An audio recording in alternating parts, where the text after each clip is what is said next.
بسم اللہ الرحمن الرحیم بسم اللہ الرحمن الرحیم نحمده ونصلی علی رسولہ الکریم اما بعد۔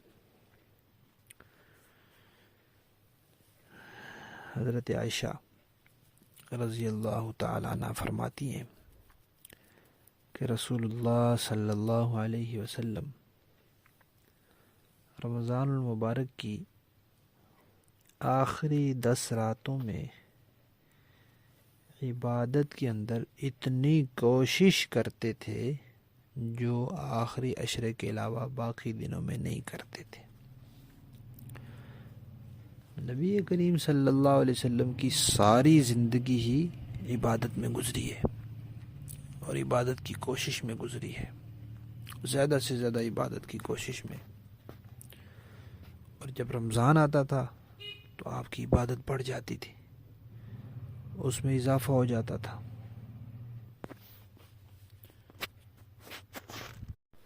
اور جب رمضان کا آخری عشرہ آتا تھا، آخری 10 دن آتے تھے، تو اس میں تو آپ کی عبادت میں کوشش اتنی زیادہ بڑھ جاتی تھی کہ باقی دنوں میں وہ نہیں ہوتی تھی، اور اپنے گھر والوں کو بھی جگاتے تھے، اور راتوں کو لیٹنے کا بالکل سوال ہی ختم ہو جاتا تھا۔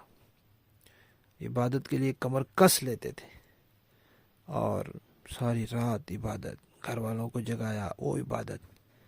تو رمضان المبارک کا آخری عشرہ، اس میں اللہ تعالیٰ نے اعتکاف جیسی عبادت بھی رکھی ہے کہ باقی 20 دن انسان صبح صادق سے لے کر غروب آفتاب تک اپنی حلال کمائی سے حاصل کی ہوئی حلال چیزیں کھانے پینے سے رکا رہتا ہے، اور جو ایک حلال رشتہ ہے میاں بیوی کا، اس میں بھی اپنی جنسی خواہش پورے کرنے سے دن بھر رکا رہتا ہے، حالانکہ وہ حلال رشتہ ہے۔